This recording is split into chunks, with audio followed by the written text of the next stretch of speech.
So, kamusta po mga ka-streetwise, no?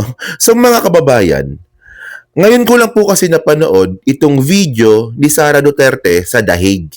So, meron po siyang speech doon at nang kausap niya nga po itong mga bobong mga follower nilang mga DDS. So, medyo late reaction na nga po ito pero hindi ko po talaga matiis na hindi po ito gawa ng content kasi nga po, ang bobo-bobo at ang engot-engot po ni Sara Duterte dito. Parang hindi po siya abogada magsalita. Well, ito hindi naman sa nagmamayabang or nagmamalaki, hindi naman po ako abogado. Pero marunong po tayong magbasa at tumintindi. Alam niyo kung anong katangahan ni Sara dito? Ang sabi po ni Sara, na matitigil daw po yung political dynasty sa Pilipinas pag tiningnan daw po siya. Una, tanga po yun. Dalawa lang po yan eh. Tanga-tanga si Sara o talaga may saltik talaga siya sa utak. Kasi mismong profession niya mukhang hindi niya po alam. So para makuha natin yung point na ito, basahin natin yung sinasabi ko, no? So sabi dito, no? Ito sa News 5, huwag automatic na iboto dahil galing sa sikat na pamilya. 'Di ba? Nagpayo si Vice President Sara Duterte na bahagi ng political dynasty kung paano wakasan ang mga political dynasty. 'Di ba? Ilang dekada ng hawak ng kanyang pamilya ang Davao City kung saan siya nagsilbi bilang alkalde at vice-alkalde bago manalo bilang vice presidente. So actually meron siyang video dito. So ito, panoorin po natin dito kasi mukhang the way niya magsalita, no, parang may saltik po talaga siya. Kasi una sa lahat kasi, no, paano ko nasabi? Kasi po, profession niya to eh. 'Di ba? Abogado, profession niya po yung batas. Pero bakit hindi niya alam? So may saltik nga talaga to. Ito, panoorin natin sige. Sino man sa buong mundo ang makakakontra nito sa akin. Hindi dahil galing sa sikat na pamilya, hindi dahil galing sa politiko na pamilya ay automatic na ang boto natin. Yes! Tingnan din natin kung ano ba ang kapasidad at abilidad ng kandidato. Hindi dahil anak ni Rodrigo Duterte yan ay automatic ang boto. Tingnan niyo din ako. Ano ba ang magagawa niya bago ninyo ibigay ang boto ninyo? That is the way to end political dynasties. Yes! Di ba? So nakakampanya na siya dito.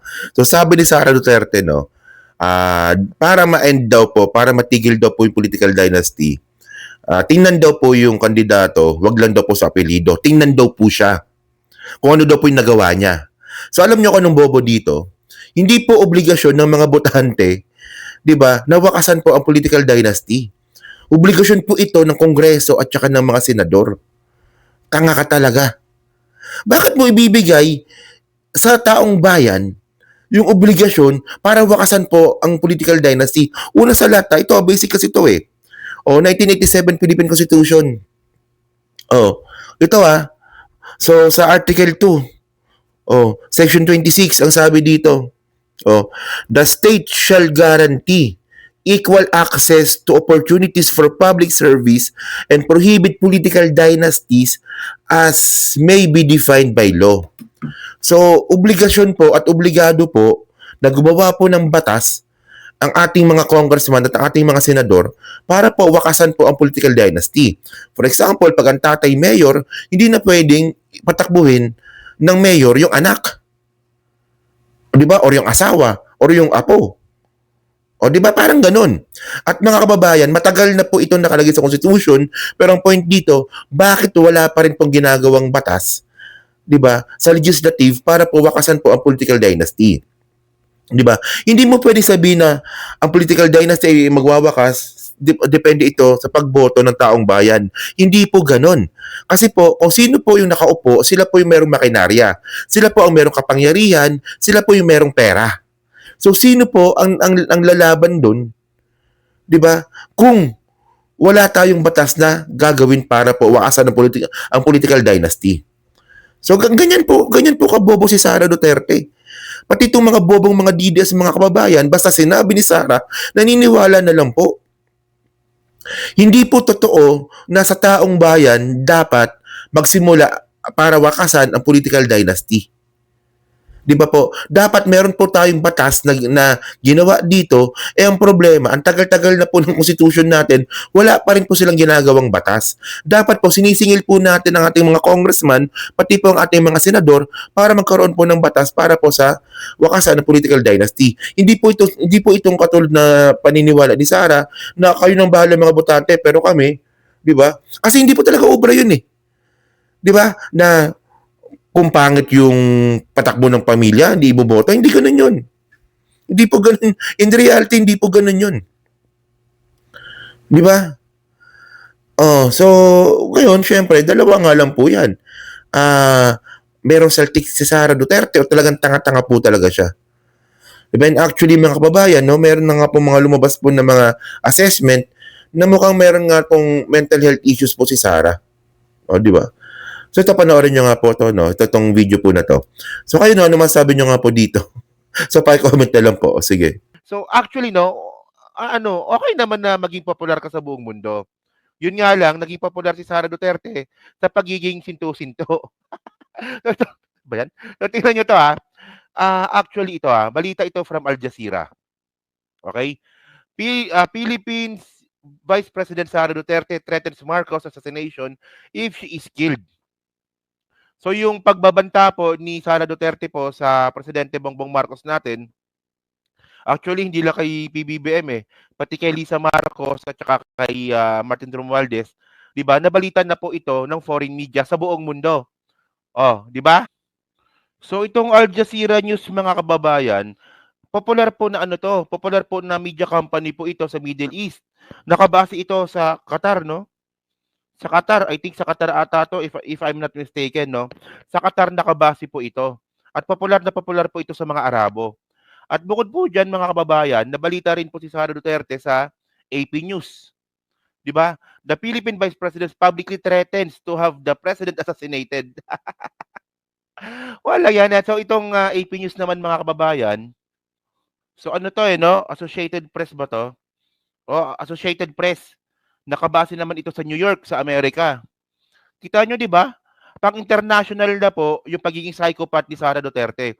Well, hindi lang pagiging psychopath, pagiging boba. Oh, isipin mo, vice presidente ka. Ite-threaten mo yung presidente, kung di ka ba naman gago, no? Tapos Reuters. Philippine VP death threat against the president a security matter, official says. So Reuters is from America din ata to, no, if I'm not mistaken. Tapos ito naman ABC Net Australia.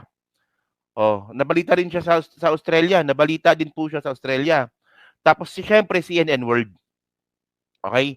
Philippine Vice President says she would have Marcos assassinated if she killed. 'Yon mga kababayan. Okay. So ito. So alam niyo mga ka-streetwise, no. Ang pagkakaalam ko po kasi talaga, sinabi ito ni Sara Duterte nung sa Zoom meeting niya sa mga DDS vlogger. At ang pagkakaalam ko, no, yung nagtanong sa kanya dito regarding sa issues po na yan, yung baklang vlogger na si Maui. Maui, kasalanan mo to. Kung ikaw kasi hindi ko napanood ng buo Pero base po sa mga comment section na nakita ko po dyan sa baba, no, si Maui Spencer pala yung nagtanong sa kanya nito. At ito yung sagot ni Sara Duterte. Ipapagano niya raw po yung presidente. Maui, kasalanan mo yan. Ibis na mapabuti, napasama pa. At in the first place mga kababayan, 'di ba?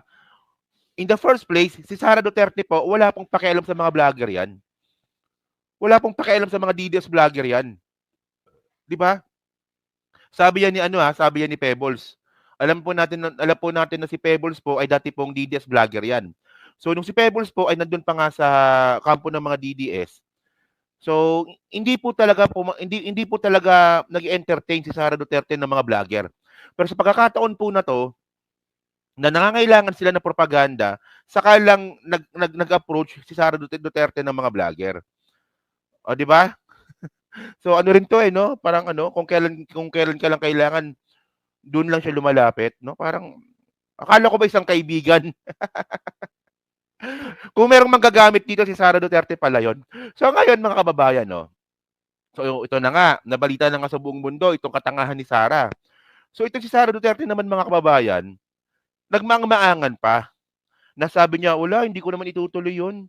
Oh, sabi ko lang naman, kung gano'n, gano'n. Para mas maganda 'no, ito yung video niya kanina.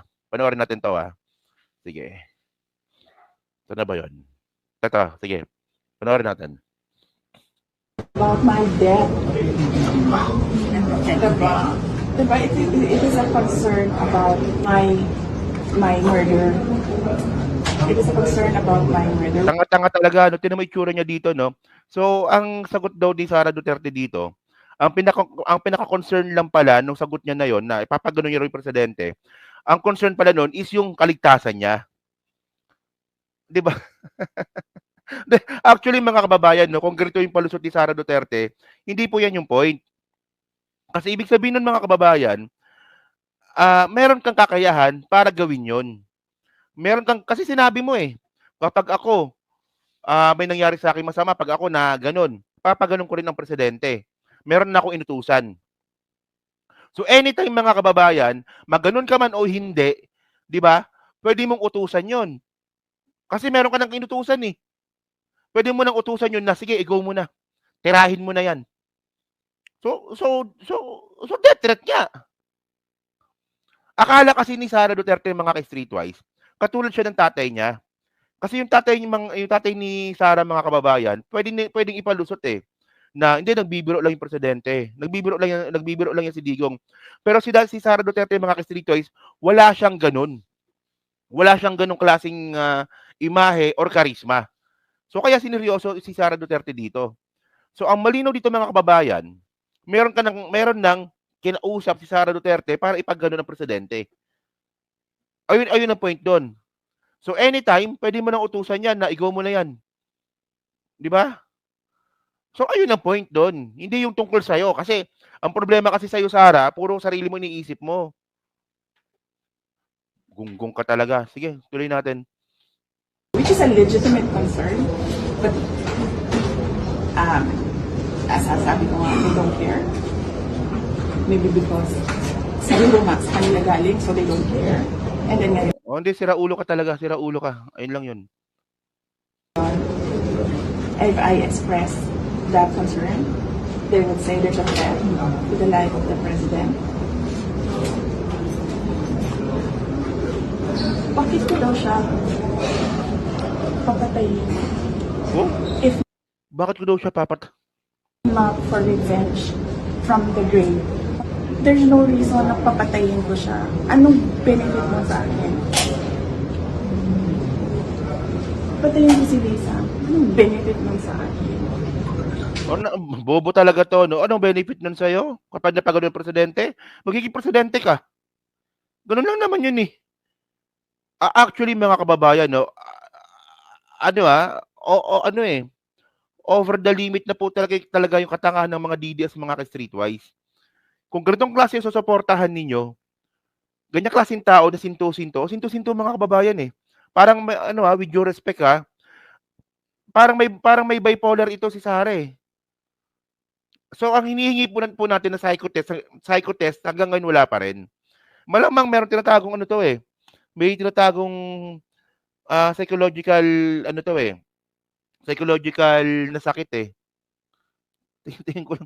Kasasabi mo lang nung nakaraan na papaganon mo yung presidente tapos ngayon sasabihin mo, bakit ko gagawin yun? Anong benefit para sa akin? Gago ka ba?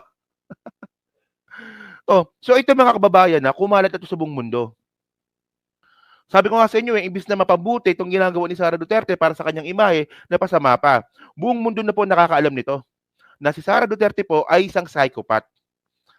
Psychopath lang po pwedeng makapagsalita ng ganun. At alam lang po natin, mga kababayan, na may kakayahan po talaga ang mga Duterte na magpaganon ng tao. Merong kakayahan ng mga Duterte. 30,000 nga ng mga kababayan natin Pilipino na paganon niya Yung presidente pa kaya? 'Di ba?